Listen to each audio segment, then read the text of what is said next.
Well, check you out! Not just one, but 2 or even 3 job offers that you're now juggling. Congratulations on getting that far, and as someone who's been in that position a couple of times, you've already done the difficult bit. But it is tricky to navigate handling a number of different job offers to make sure that you make the best decision for yourself, but also that you don't burn any bridges in the meantime. So I'm going to share with you my tips on how to handle multiple job offers and what I wish someone had told me when I was in that position. The single most important thing I wish someone would have told me when I had multiple job offers is just to breathe. And I'm going to take this one home with a 10-second yoga break. Super important.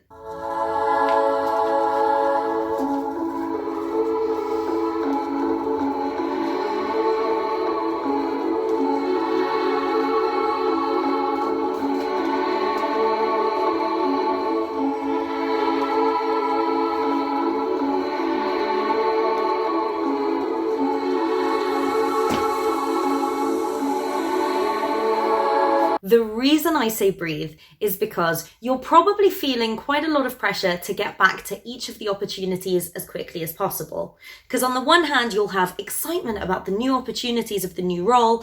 And then on the other side, you'll have some time pressures around handing in your notice period, maybe some anxiety about telling your old employer because you feel quite loyal to them. So it's normal to feel a mix of different emotions, and however, sometimes it can lead you to be quite impulsive. So I want you to know that you do have time to make this decision, and you can always delay it a little bit to make sure that you can make the best decision for yourself.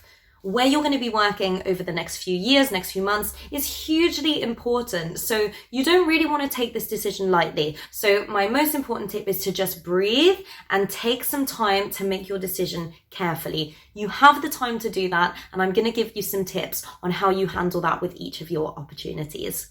All right, practical tip number 2. Get it in writing. And this applies for every single one of your offers. It's not real until you've got that paper in your hand, or rather that email in your inbox.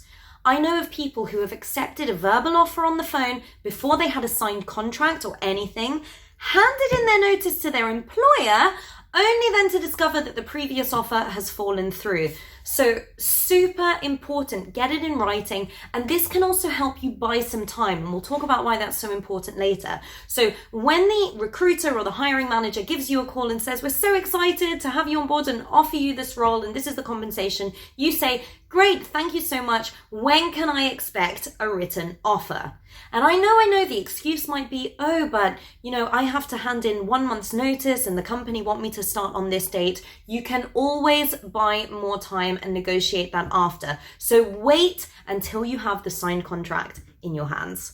Tip number 3, show enthusiasm for every job offer.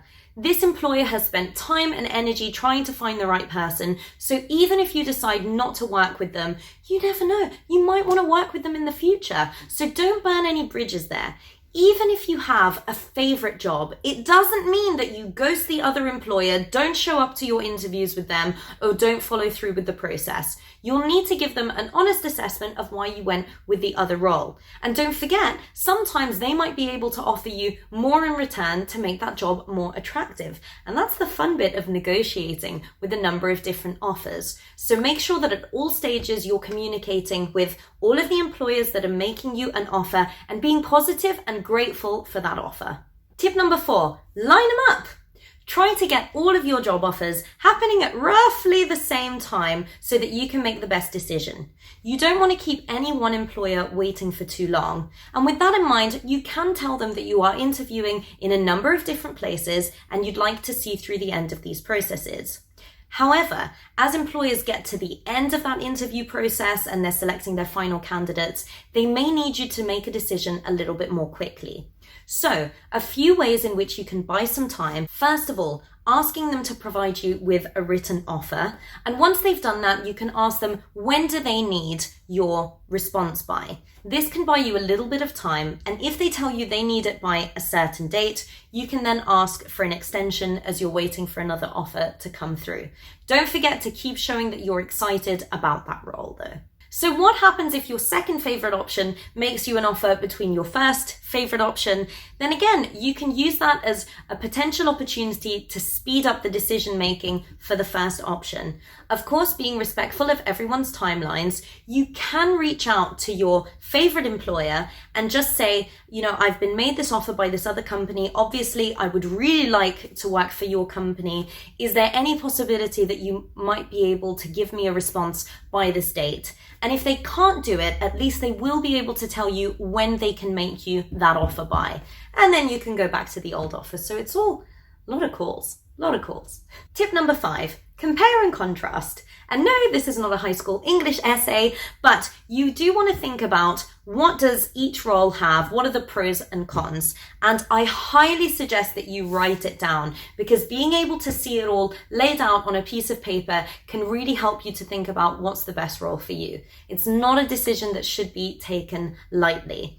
And sometimes it's also really tempting to say that you're just going to go for the one that pays the most. Again, don't forget that you can negotiate, but apart from that, so yes, you have your salary, but your role, what you're actually going to be doing, you want to make sure that you have that crystal clear. And if you have any further questions, don't be afraid to reach out to that employer to better understand that. In addition to the role, you'll want to know, what are the opportunities in future?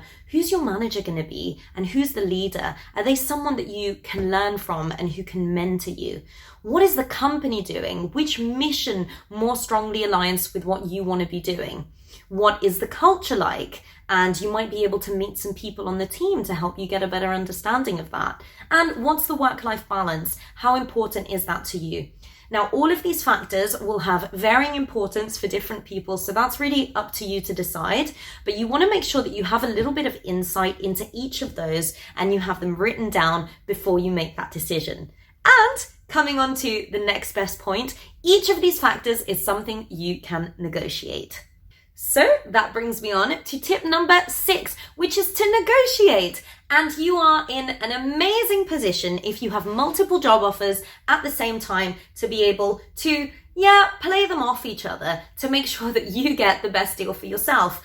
As we've said, incredibly important to negotiate your salary. This will make you tens of thousands of pounds across the course of your career. So don't forget to negotiate for your salary, but also anything else that we spoke about. So it might be extra learning opportunities, mentorship, work-life balance, whatever that may be for you.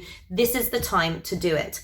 So once you've got your job offers lined up, if there's something that is a really important factor for you and it's maybe not quite up there for the job that you would like to take. So it may be that the job that you really want to do is paying you 5k less than the job that you want. Well, in any negotiation, your power is in your next best alternative. So if the employer only wanted you and you are their favorite candidate and you have all of the skills and qualifications that they need, then they may not have such a great alternative. So think about what their alternatives are and then what your alternatives are. So if you know that you could happily take the second role and that would still be really good for you, or if the second role and the second offer you have is not that good of a choice, important things to consider when you're negotiating. So if your second favorite role is paying you 5k more than this role, then you can very easily go to that first employer and say, I really align with the mission of this company. I think I would be great in this role. However, I do have another job offer and I believe my skills and experience bring me to 5k more. Is there some way that you could be able to bring me onto that salary?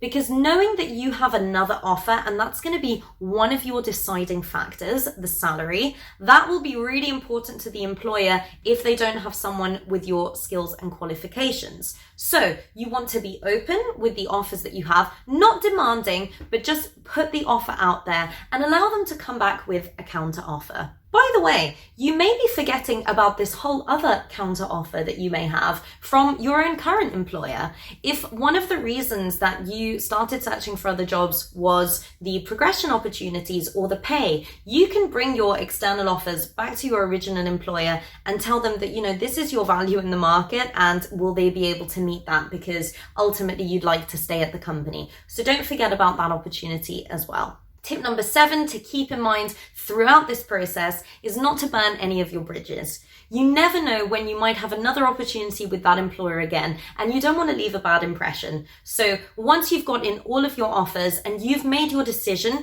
don't delay. Make your decision as quickly as possible. Let the other employers know where your position is and why you've decided to go with the other role. But make sure that you are grateful for their time and you show this and all of the effort that they put into the interview process. And if you would consider working with them in the future because that wasn't the right role at the time, then you can let them know that as well.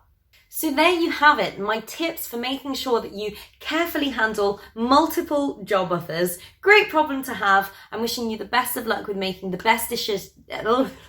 I'm wishing you the best of luck to make the best decision for you. Don't feel that you need to rush it. Take time to think about what is going to be the best role for you. Thank you so much for watching. If you enjoyed this video, my name's Eva Evangelou. I'm a career coach and customer success director, and I've got career videos every Friday. So if you enjoyed this, subscribe and hit the bell to make sure that you get access to new videos every Friday. Thanks so much for watching.